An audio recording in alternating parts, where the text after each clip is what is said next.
We look for partners. We don't look for preachers.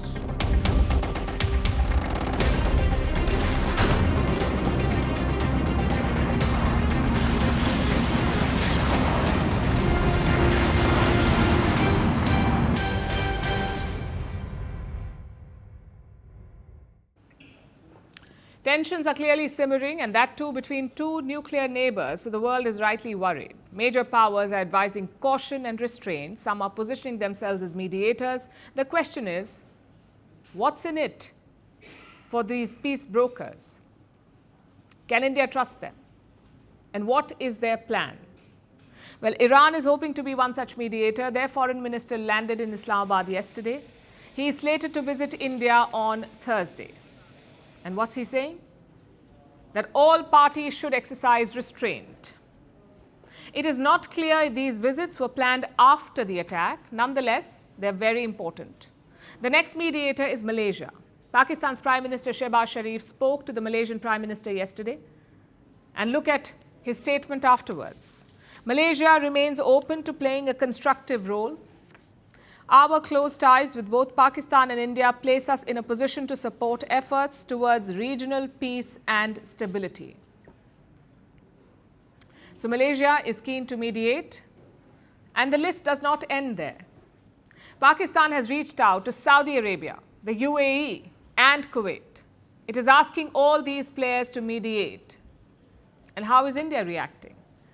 Well, we haven't heard a direct response yet, but yesterday Foreign Minister S. Jaishankar addressed the broader issue. He did not speak about Iran or the Gulf mediators. He was speaking about the powers in Europe, and they too, by the way, are asking India to not escalate.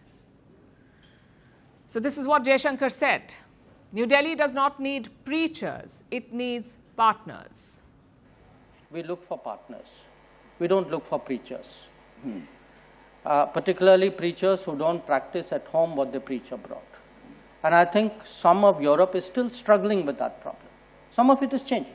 If we are to develop a partnership, there has to be some understanding, there has to be some sensitivity, there has to be a mutuality of interest, and there has to be a realization of how the world works. Partners need not mean mediators. And I'll give you two reasons why. Number one, these are not neutral brokers. Iran's supreme leader has repeatedly meddled in Kashmir. He has compared Kashmir to Gaza and Yemen.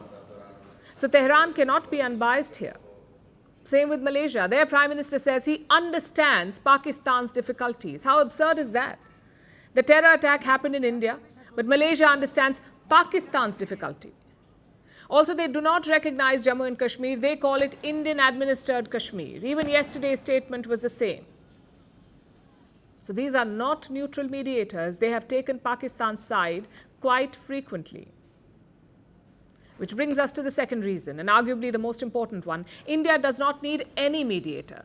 New Delhi has always called Kashmir a bilateral issue, meaning there is room for just two parties here, and that is India and Pakistan. No other party, no third party has a place here. Not Iran, not the Americans, not even well-meaning Gulf states. Yes, they may have close ties with New Delhi, but they also have historic relations with Pakistan. So why risk it? Of course, Islamabad will keep pushing for mediation because that is their only hope. They have a twin agenda here. One is to globalize the Kashmir issue. If it remains bilateral, Pakistan cannot compete with India because India is way more powerful. But if other countries join in, they can try and build pressure on New Delhi, and that has always been Pakistan's strategy. Hence their attempt to raise Kashmir at multilateral forum. They want to globalize the Kashmir issue. The second agenda is to distract the world. Just think about it. What triggered these tensions? It was Pakistan's terrorism. That's what started it. But what is the world talking about now? An India-Pakistan conflict. About the spectre of a nuclear confrontation. It's a classic distraction attempt. Islamabad does not want the world to focus on terrorism. It wants the world to see an India-Pakistan conflict. Only then can it play the victim card. The question is, how should India navigate this? Well, mediation is a slippery slope. It may help during full-scale wars, but it does not help in times like this. In fact, it opens up the arena to new players. You cannot control what those players want, you cannot control their politics, and you cannot control their tactics. India would be wise to remember that.